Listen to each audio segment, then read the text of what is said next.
வரதட்சணை பணத்தை முழுசாக கொடுக்க துப்பு இல்லை, உனக்குலாம் எப்படி நிம்மதியாக தூக்கம் வருது? ஒரு ஆத்திர அவசரம் ஒரு 20 லட்ச ரூபா ரெடி பண்ணி தர முடியல உங்கள் அப்பனால. உங்களுக்குலாம் எதுக்கு பெரிய எடுத்து சம்மந்தம்? பேசாமல் வேற எவனா கல்யாணம் பண்ணிட்டு போக வேண்டியது தானே? வந்து ஏன் உயிரை வாங்குற?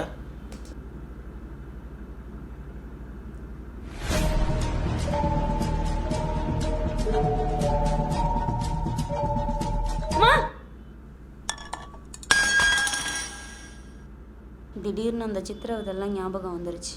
கல்யாணம் ஆன பொண்ணு இப்படி வீட்டோட வந்து இருந்துக்கிட்டா எப்படிமா? தேவையில்லாத கனவு தான் வரும். உனக்கும் நிம்மதி இல்லை, எனக்கும் நிம்மதி இல்லை. என்ன மாப்பிள்ளைகிட்ட பேசி விட்டுட்டு வர்றேன், கொஞ்சம் அனுசரிச்சு போ, அதனால ஒன்றும் தப்பு இல்லை. உங்களுக்கு கொஞ்சமாச்சும் மனசாட்சி இருக்காப்பா? அக்காவுக்கு என்ன நடந்துச்சுன்னு உங்களுக்கு தெரியும்ல. இப்போவும் அனுசரிச்சு போ, அடங்கி போன்னு பேசிட்டு இருக்கீங்க. இதே மாதிரி பேசிட்டு இருந்தீங்கன்னா அந்த கேடுகட்ட குடும்பத்தோடு சேர்த்து உங்கள் மேலே கேஸ் கொடுத்துருவேன். நீ சின்ன பொண்ணு, உனக்கு ஒன்றும் தெரியாது.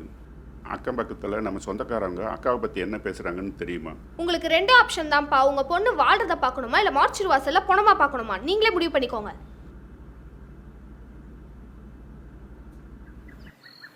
அக்கா, நீ டிசைனிங்கில் எவ்வளோ பேஷனேட்டாக இருப்ப, நீயே திரும்ப உன் கரியரில் ஃபோக்கஸ் பண்ணக்கூடாது? எங்கடி கல்யாணத்துக்கு முன்னாடியே வேலைக்கு போகிறது ஸ்டாப் பண்ணிட்டாங்க. நான் இப்போ லிங்க்டின் நாக்ரின் எல்லாத்துலேயும் ட்ரை பண்ணிட்டு தான் இருக்கேன். கரியர் கேப்பு அது இதுன்னு சொல்லி ரிஜெக்ட் பண்ணுறாங்க. என்ன பண்ண சொல்கிறேன்? அக்கா, நீ டிக்பிக் ட்ரை பண்ணியிருக்கியா?